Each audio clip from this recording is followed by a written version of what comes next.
Matthew. So you have a question for me, and we're going to be exploring this as a gift to everybody. So I'm going to do some channeling on your question. We'll see what Spirit has to say, okay? So your question is, when humanity ascends with love as the common link in a collective consciousness, what will become of the lower vibrations that don't choose this path? And what will be the new earth environment for humanity moving forward, physical or non-physical, as we can understand it? So, all right, let me just get cozy here, and we'll see what they say about this. So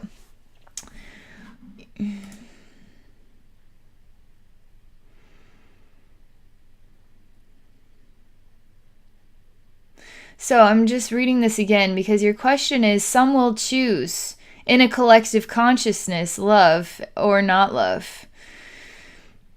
But this perception is that some will not choose the pathway of love, and what will happen to them, and then how will we split apart between those who choose love and those who do not choose love, and what will be the earth environment, physical or non-physical.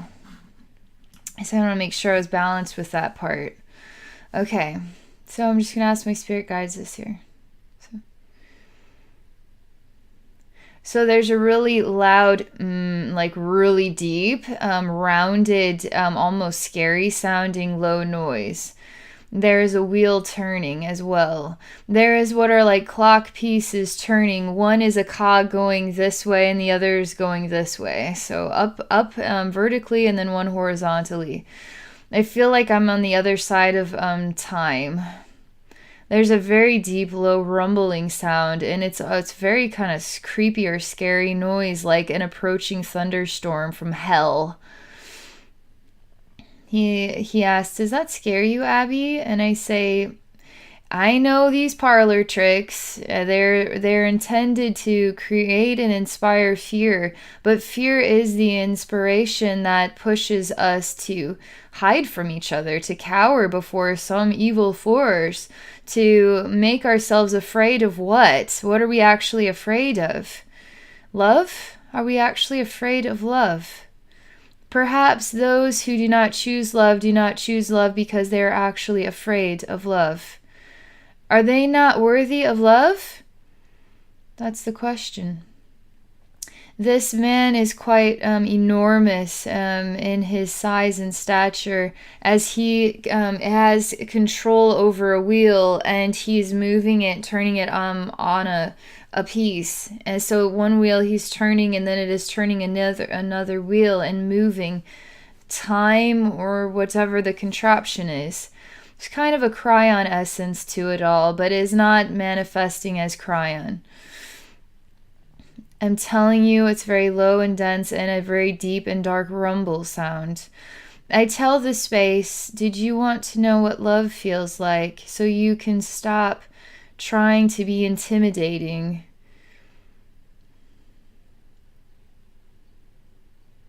The space shows me its many faces as human beings who are tough and scary. Faces that want people to know their worth and value because they are terrorists and they can kill people, they can steal, they can rape, they can do all of these terrible things, and they're terrible murderers and liars and cheaters. There's an evil side to the backside of their eyes. The truth is, these ones have not chosen to really honor the power and the depths of love. If they were to go within their heart and explore love, they would define that as weakness or vulnerability. That love makes you weak, and anything that is not love makes you more powerful. But that is just them giving into the illusionary fear of what love actually is. This world is defined by a time spectrum of life and death. We have people who are trying to accomplish success in a single lifetime with no perception of what happens after the lifetime is complete. Therefore, they accomplish what it is they define as success, and then in the next lifetime will explore what success really means. in other versions of explorations. Does that mean Earth and Earth alone is the only place in a vast and infinite universe where a soul can learn about the depths of love? That's what he says. Asking in association with a question related to human ascension, as though some will choose love and some will not. What will happen to those souls who do not choose love? They will go on to continue to learn about love. There's a pause here. There is a massive space also full of wheels turning very quickly down a row. Here's one turn, turn, turn, turn, turn, going quickly down a road towards me, and then this sort of a space scene with stars in the distance, and even there's sort of some red hue and like a misty fog. He is showing me that we are actually standing on a platform, and there is a telescope that we are looking into to see the vastness of space. What do you see out there? Is it what you see here? He shows me the eye goes to the telescope to look out, but the outer lens actually just looks right back at the eye. Why is Earth the only pinnacle point in our perception, when there is a vastness of pinnacle points that we are all linked and connected with? The eye, though, is essential to this wisdom because the eye never stops looking back at me, always watching me in return as I continue to look for something beyond all of this. The eye then looks back at me. But does the eye truly see itself? Does this eye, looking back at you, Abby, truly see itself? Is it your own eye looking back at yourself, or is it some evil, corrupted eye that is going to destroy the very fibers of us all? Or is it actually our own eyes? And it always has been our own eyes, to even either choose love or to choose deception. To choose that only power comes from evil and darkness and control and terror, or true power comes from unconditional love. Because we are living in an infinite universe where time is not the truth. It is an illusion. So in this state of illusion, you either rumble through the universe in total power with the creative forces of love, or you rumble through the universe showing your weakness, choosing to be deceived by yourself. Love is the only truth that there ever is, was, ever will be. Love is. That's what he says. How far do you want to go in this wisdom? How far beyond this space do you choose to experience yourself? How will you get beyond this space here with this telescope with an eye looking back? How far will you get?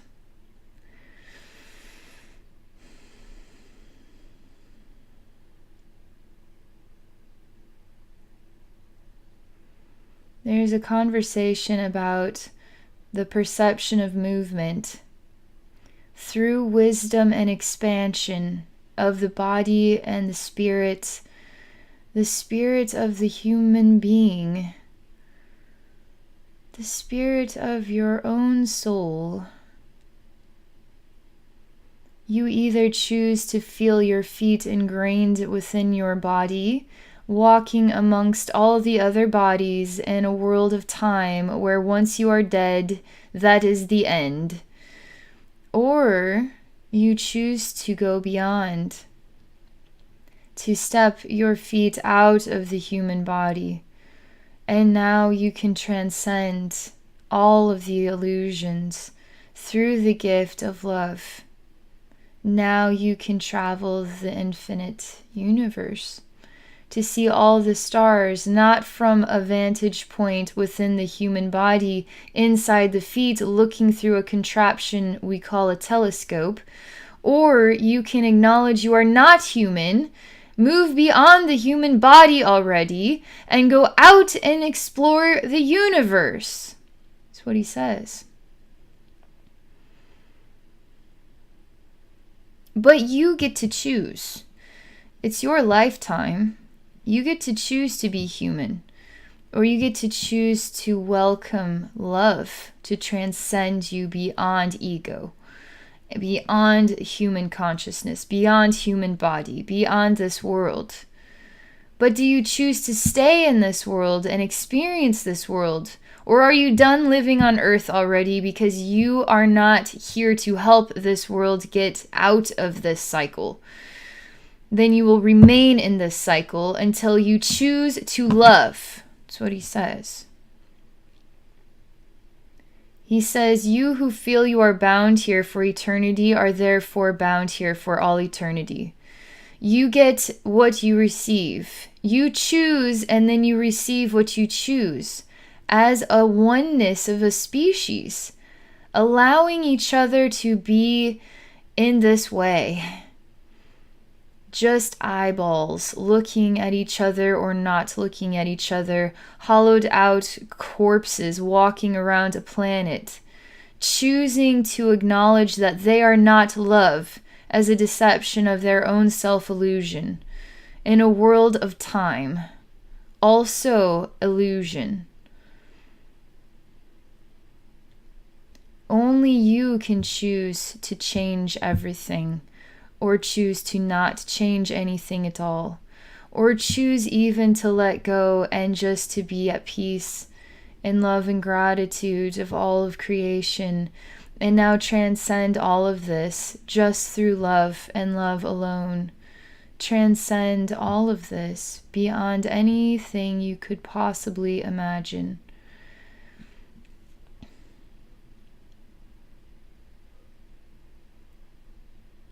He shows me a rainy day and it is gloomy. He shows me rain creating teardrops on the faces of people who are crying on the outside and on the inside. But nobody ever looks at each other. Nobody ever cares enough to go say, hey, are you okay? I don't even know you, but just wanted to make sure you're okay. He shows me us separating ourselves like chess pieces that never interact. We just move from one board to another, one part of the chessboard to another, never fully engaging with each other because we are ashamed of ourselves. We are afraid to be genuine because this world has deemed itself not accepting of people who are not perfect. Perfectly happy, perfectly fit, perfectly beautiful, perfect smile, perfectly intelligent, charismatic. If we are not that, then we are less than that. Now we are going to imprison ourselves in a world that is a reflection of our value being less than perfect for all eternity, until we choose to acknowledge we are beautiful the way we are, step out of the rule book and allow ourselves to be stupid and awkward and vulnerable and honest as human beings. He shows me a human being trying very hard to just be honest with himself and with people around as well. But will people appreciate me because I'm honest, or will they throw me under the bus because this world praises people who appear to be perfect, together, intelligent, they have money, they're clean cut, they wear the right clothes. Now again, the perception of perfection.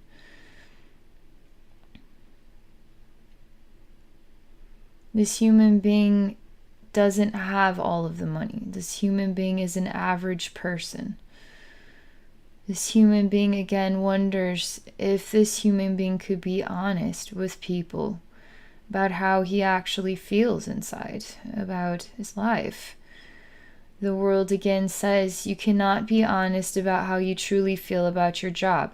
You cannot be honest about how you truly feel about this relationship. You cannot be honest about how you truly feel about yourself, otherwise it will be much harder for you to live within your own skin.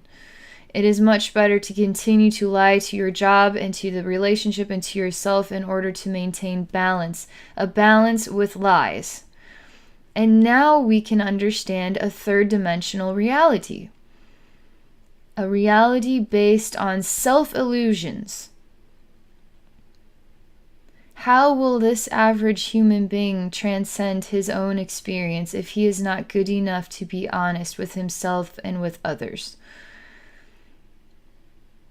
How will this human being transcend this experience if he is not opening his heart or willing to comprehend an infinite universe? If we continue to see that Earth is the only space of living existence in an infinite universe, then we deserve to remain here in this reality of self-illusion.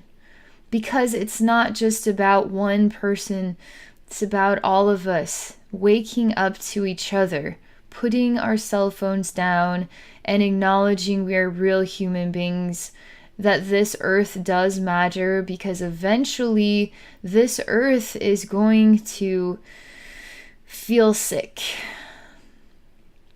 and struggle to support our demands. How many more cars can we throw away and replace with new cars?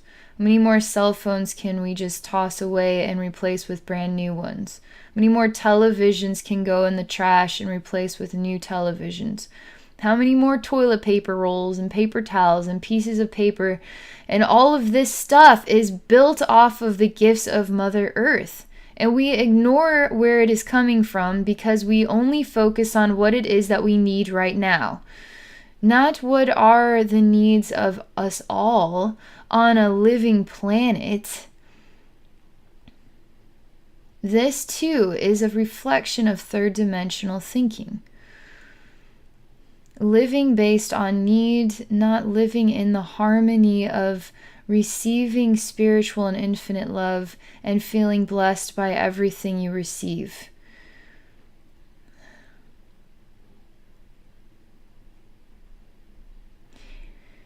There is a tricksy aspect to this conversation, as any one of us can transcend the experience at any time. All we have to do is choose to acknowledge that there is nothing that binds us to any one place at any one time. And no soul is trapped on this planet, never will be trapped on this planet, unless we choose to give into the emotions and give into the planet, give into society, give into our feelings, give into our frustrations and our upsets, and it's just not right, and why me?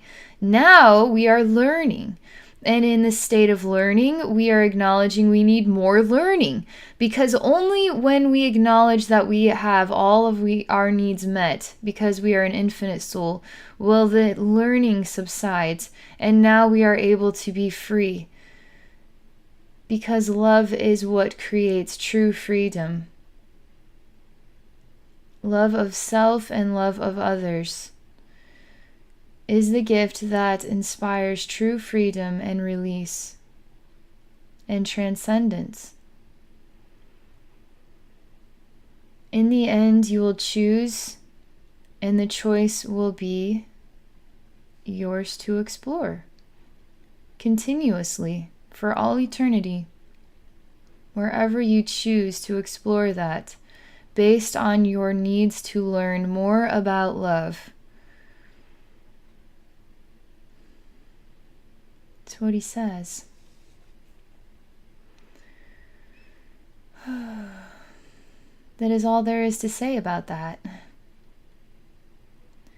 So I'm just disconnecting from that conversation.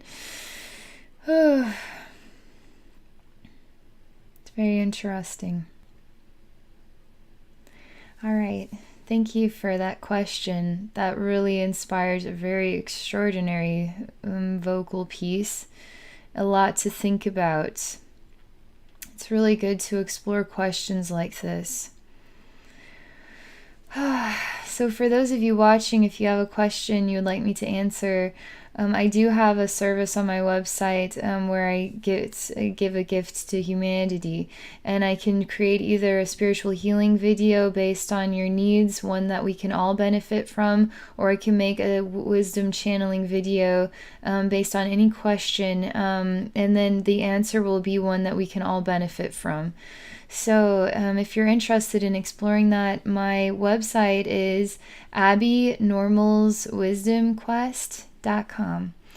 Thank you for watching my video, and thank you for supporting my channel.